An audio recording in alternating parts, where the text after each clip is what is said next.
Hello and welcome. This is a channeled message that came through a couple of weeks before Easter of this year. It's 2026. And even though Easter has passed, this message had so much beautiful information in it. It's so relevant, even beyond. In fact, I think it might even make a little more sense now that we can look back on that date and some of the events that have happened since. So in this message, there is a lot of information about humanity's rising in consciousness. There is information about star family, ETs, whatever you want to call them. And there's some really beautiful information about where to put our focus in these turbulent times when we're seeing so much chaos, so much harm being done.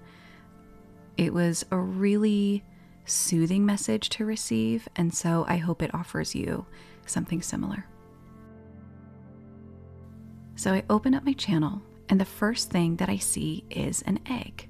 It's an Easter egg, and I'm like, okay, Easter egg. Tell me more about this Easter egg.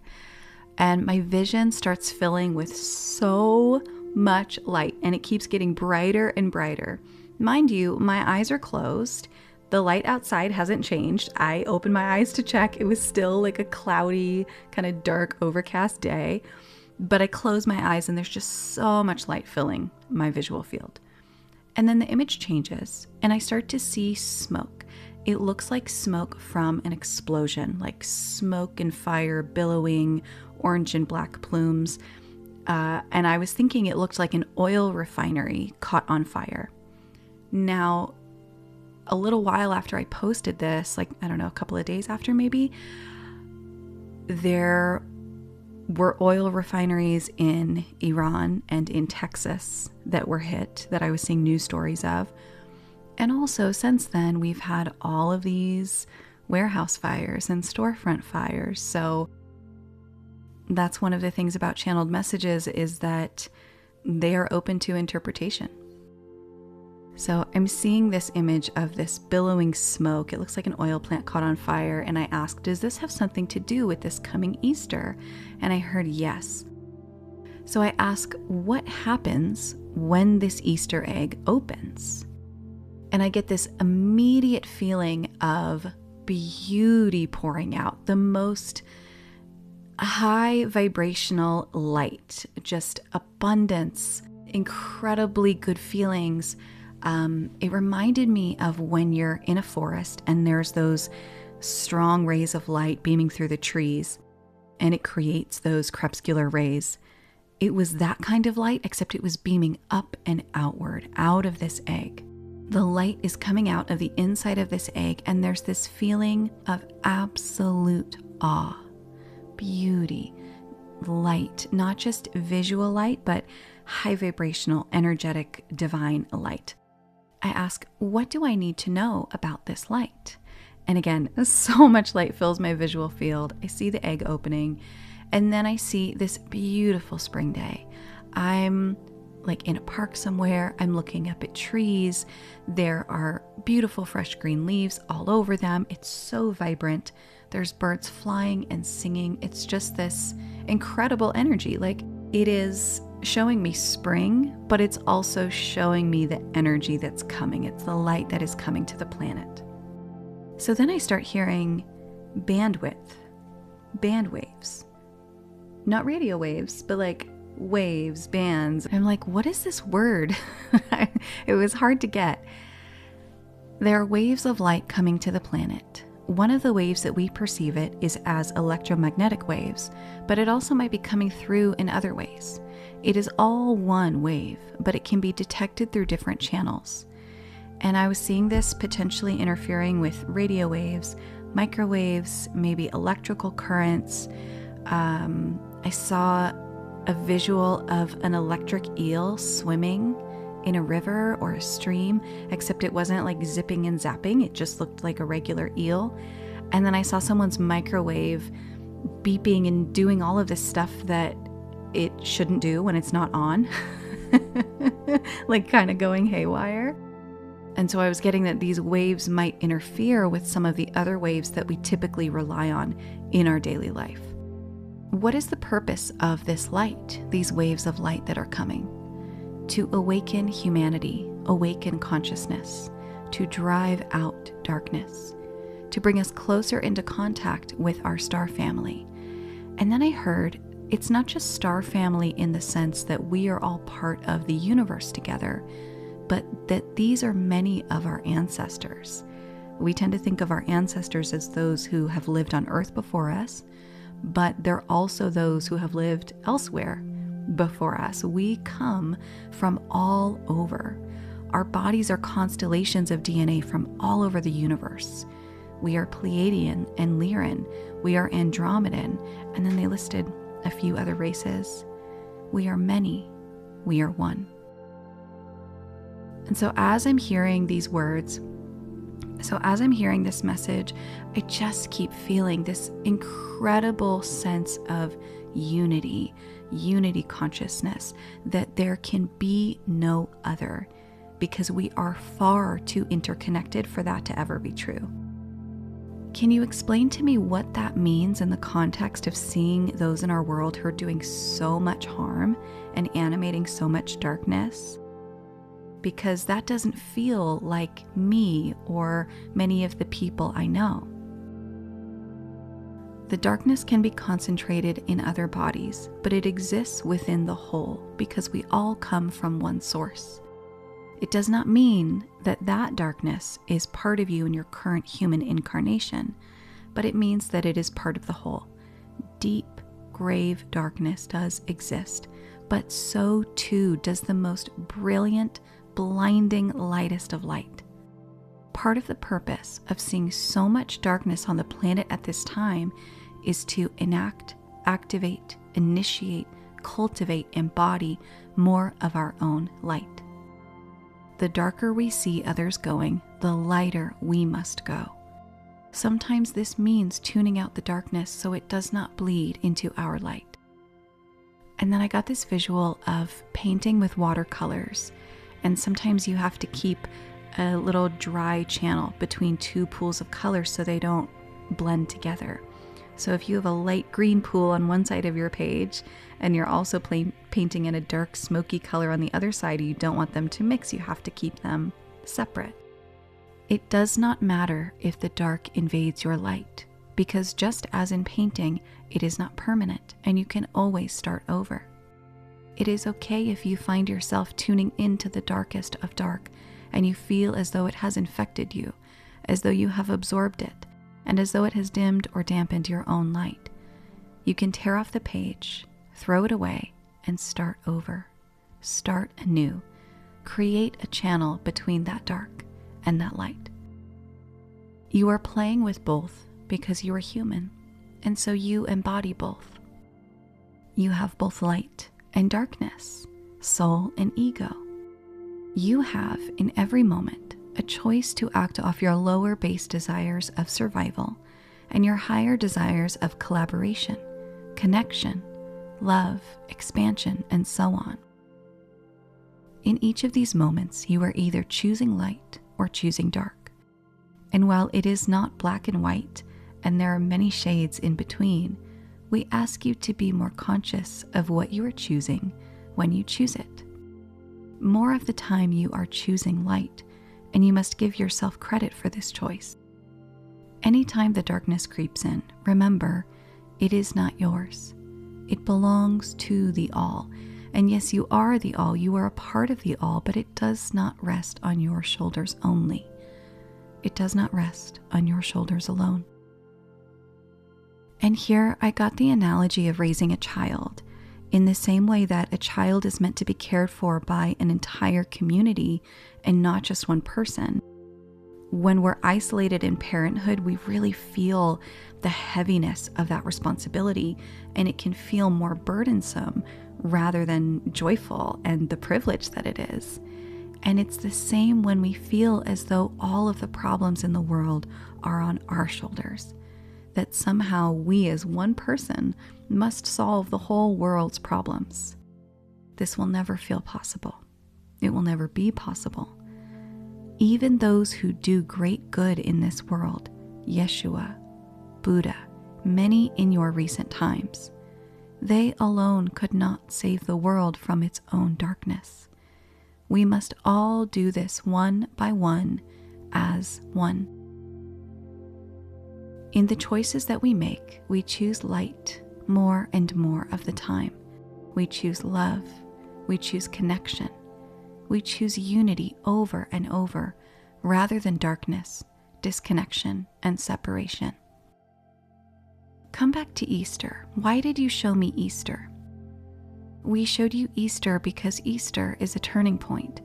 There are many possibilities of what may occur on and around that day, but all you need to know is that the light will be spilling onto your planet more brightly, more fully, more brilliantly, more powerfully than ever before. Those who have not yet noticed it coming in waves will begin to notice. It will become more and more obvious until it is impossible to not be aware. They gave me the phrase painfully aware, but it wasn't like someone's in pain. It was more like it becomes harder to look away than to just see. Some are experiencing the waves through shifts in their body. Waves of unexplained illness, fatigue, dizziness, nausea that aren't explained in any other way and simply are alleviated on their own after a period of rest. Others have been noticing the auroras that have been coming, that have never come before like this on your planet. If you have noticed things that are not quote-unquote normal, then congratulations, you are paying attention. More and more and more of you are paying attention. This is by design. This is necessary. This is a must. Easter is a turning point in not only your ability to pay attention, but what you must pay attention to. More light allows you to see more in balance with the darkness. You said that there are many possibilities for what may occur on Easter. Can you share with me some of those possibilities, including the ones that seem most probable from your current viewpoint or from this current moment? Yes, we are viewing, ensuring, enjoying, envoying. I was thinking of envoy as like a convoy, like a parade of vehicles in a way.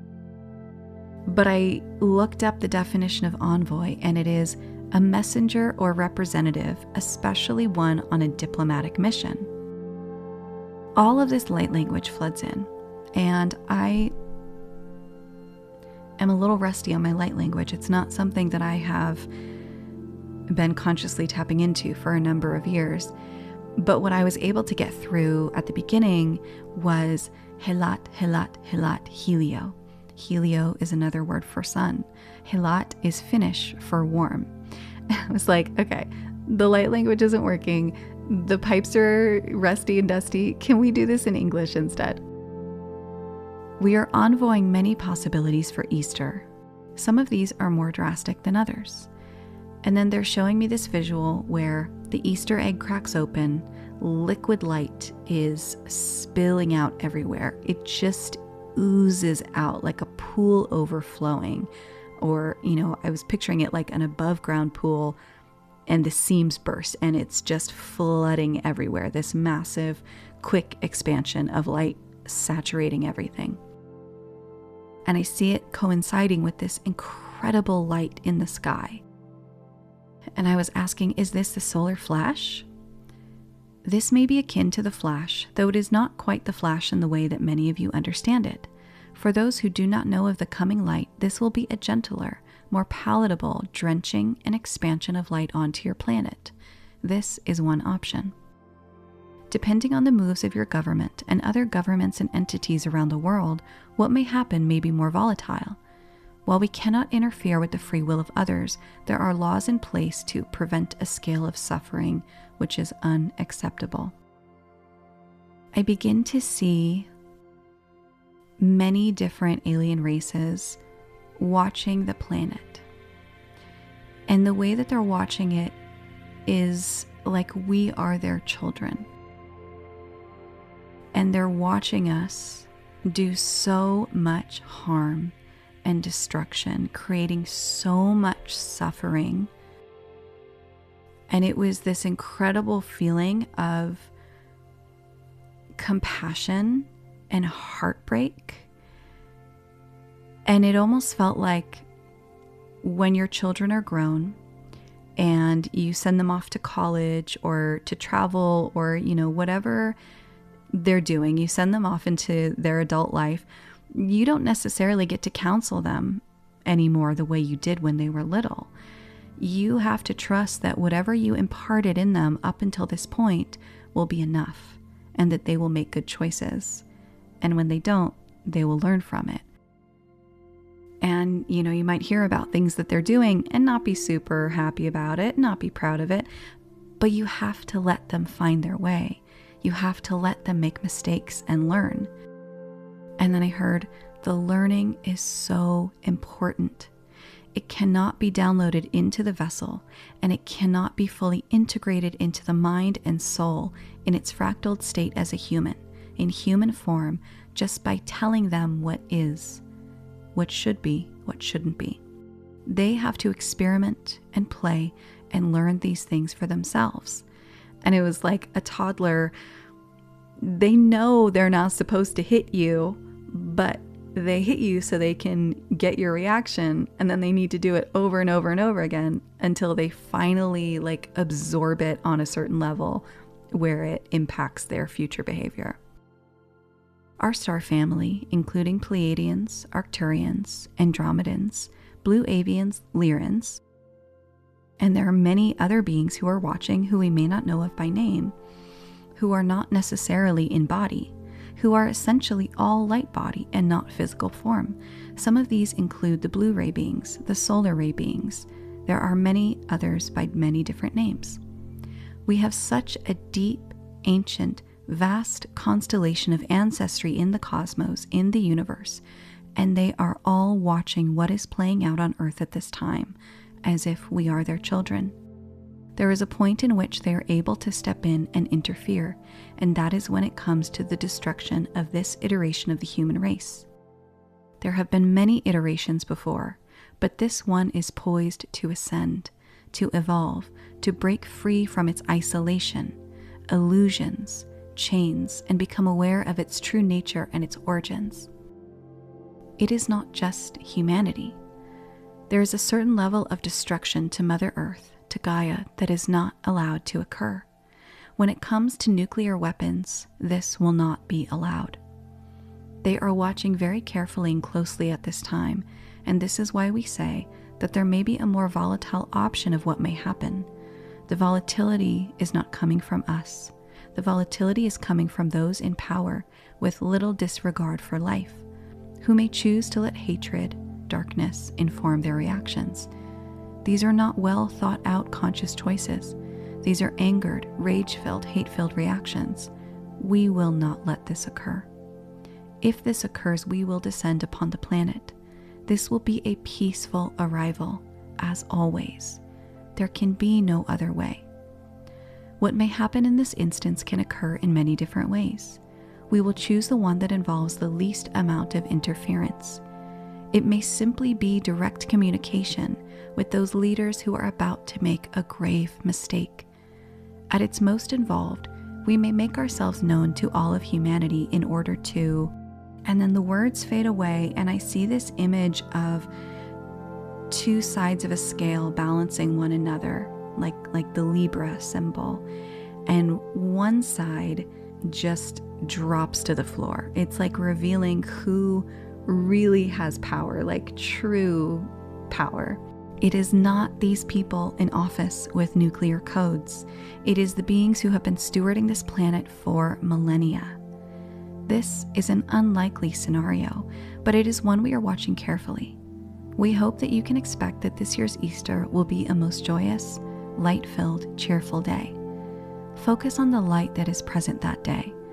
That if you hear a child laughing, to soak that in. That if the sun is shining, to go stand in it and soak it in.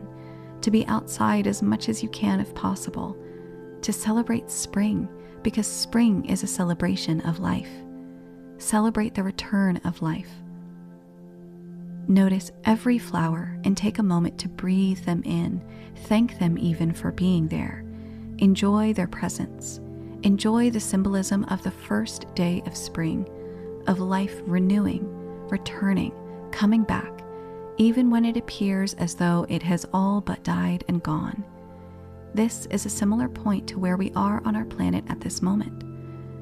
We're at this juncture where it kind of looks like everything is dying, but actually we're entering a spring. And it is a spring like we have never seen before. This is not a spring in terms of the season. This is spring in terms of grand cycles of time, of evolution, of energetic cycles and possibilities. This was destined. This was always meant to occur. But this time, it has to occur.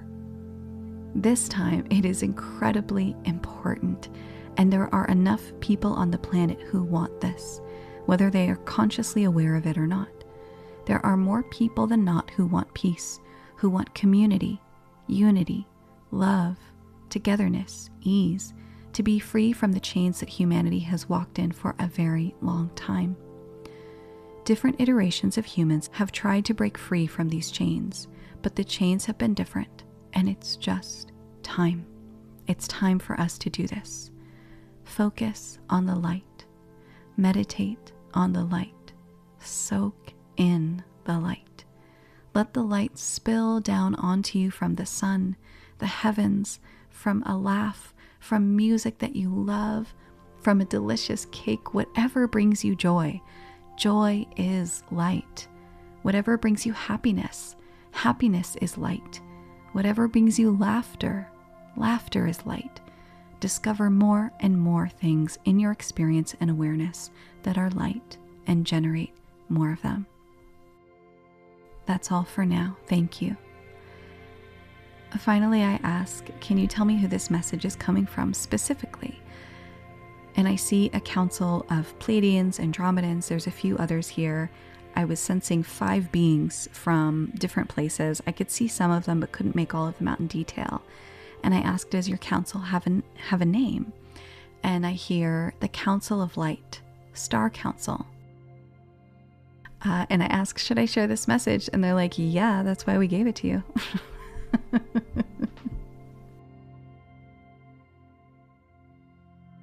This was just such an amazing message to receive. The energy of it was there was just so much levity and brightness to it, and it felt so loving and clear. And I think that they gave some really great guidance for all of us to calm some of our fears, give us some things to focus on, and help us orient a little more to everything that's happening. So I hope that this offered you something that was helpful. Please share this with anyone that came to mind while you were listening, like, oh, they would love this, or I just heard them saying this, or something like that. It's always nice for us intuitives to be able to validate each other. Like this video, leave a comment. I'd love to know your thoughts. And please do subscribe so you can get these videos when they come out. Thank you so much for being here. I'm sending you so much love.